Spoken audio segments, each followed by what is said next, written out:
Assalamualaikum warahmatullahi wabarakatuh. Semangat belajar? Oke, mantap.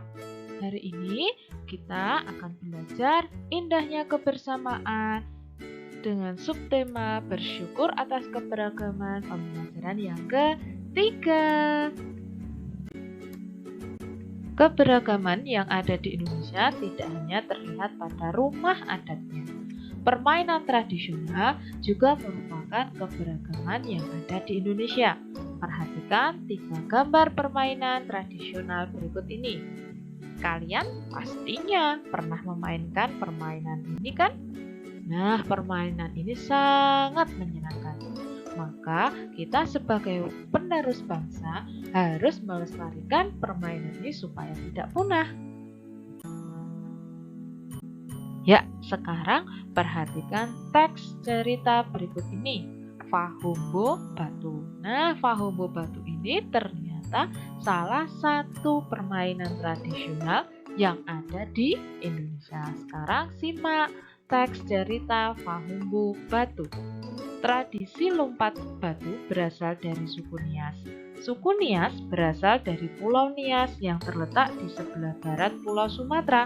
Lompat batu atau yang dikenal dengan nama Fahumbo Batu merupakan ciri khas masyarakat Nias. Tradisi melompati batu hanya dilakukan oleh kaum laki-laki, khususnya pemuda.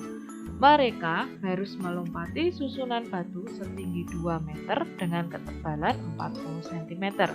Tradisi ini bertujuan untuk menunjukkan kekuatan dan ketangkasan para pemuda yang melakukannya. Seseorang yang berhasil melakukan tradisi ini dianggap hebat baik bagi dirinya maupun keluarga dan masyarakat di desa itu. Itu tadi teks cerita yang berjudul Fahumbo Batu. Nah, sekarang kalian tentukan gagasan pokok dan gagasan pendukungnya. Lihat pada paragraf 1. Paragraf 1 terdiri dari 3 kalimat. Tradisi lompat batu berasal dari suku Nias. Suku Nias berasal dari Pulau Nias yang terletak di sebelah barat Pulau Sumatera. Lompat batu atau yang dikenal dengan nama Fahumbo Batu merupakan ciri khas yang berasal dari suku Nias. Nah, sekarang kalian lihat pada kalimat pertama dan kalimat yang kedua. Kalimat pertama, tradisi lompat batu berasal dari suku Nias. Kalimat kedua, suku Nias berasal dari Pulau Nias yang terletak di sebelah barat Pulau Sumatera. Nah, setelah kalian membaca 2 kalimat itu, di kalimat kedua sudah jelas. Kalimat kedua adalah penjelas dari kalimat yang pertama. Jadi, gagasan pokoknya adalah tradisi lompat batu berasal dari suku Nias. Kalimat kedua dan kalimat ketiga itu sebagai gagasan pendukungnya. Untuk menentukan gagasan pokok dan gagasan pendukung pada paragraf 2 dan paragraf 3 pada teks Fahumbo Batu, silahkan kalian menentukan sendiri ya. Pastinya kalian sudah bisa cara menentukan gagasan pokok dan gagasan pendukungnya. Sungguh kaya sekali ya budaya Indonesia. Nah, kalian sebagai anak Indonesia harus bisa bersyukur dengan banyaknya kekayaan yang ada di Indonesia. Kita bisa mencicipi makanan daerah, bisa bermain permainan tradisional yang berbeda-beda.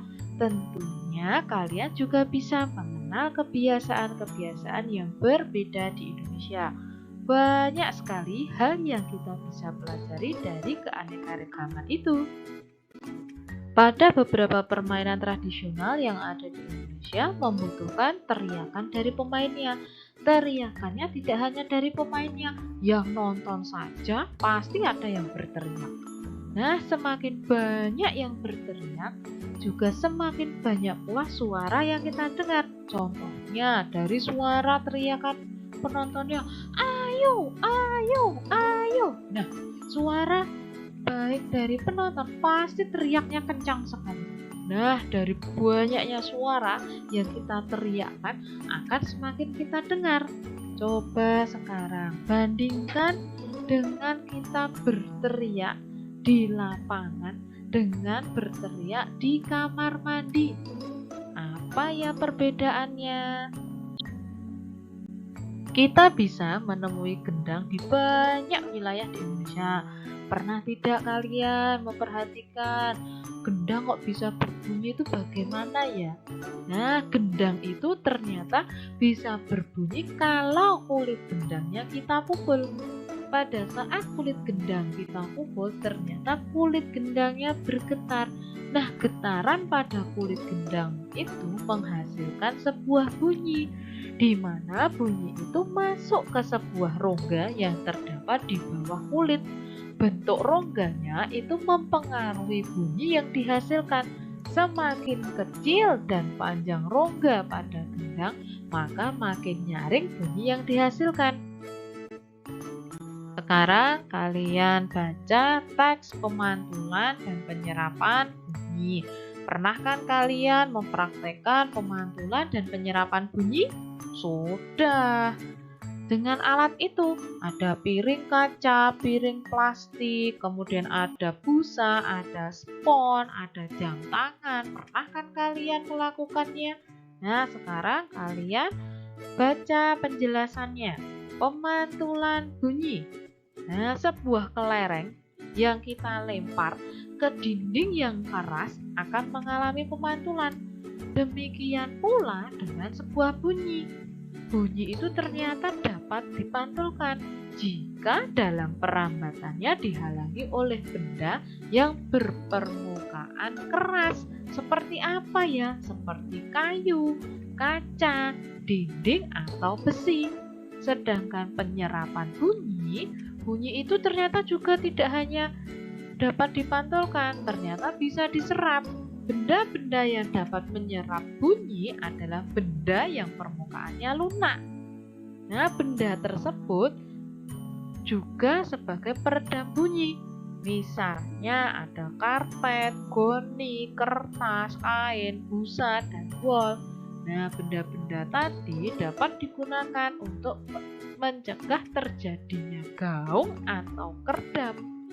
Dinding dan langit-langit gedung pertemuan, studio rekaman, gedung bioskop yang dilapisi dengan bahan-bahan tersebut supaya tidak terjadi gaung atau kerdam. Kenapa di gedung bioskop atau di gedung rekaman itu dilapisi dengan bahan-bahan yang lunak?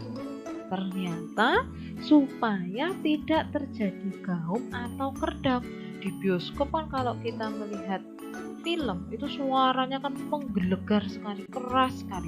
Kalau tidak ada benda yang bisa menyerap suara itu atau tidak dilapisi di bioskop, tidak dilapisi itu, maka akan terdengar keluar.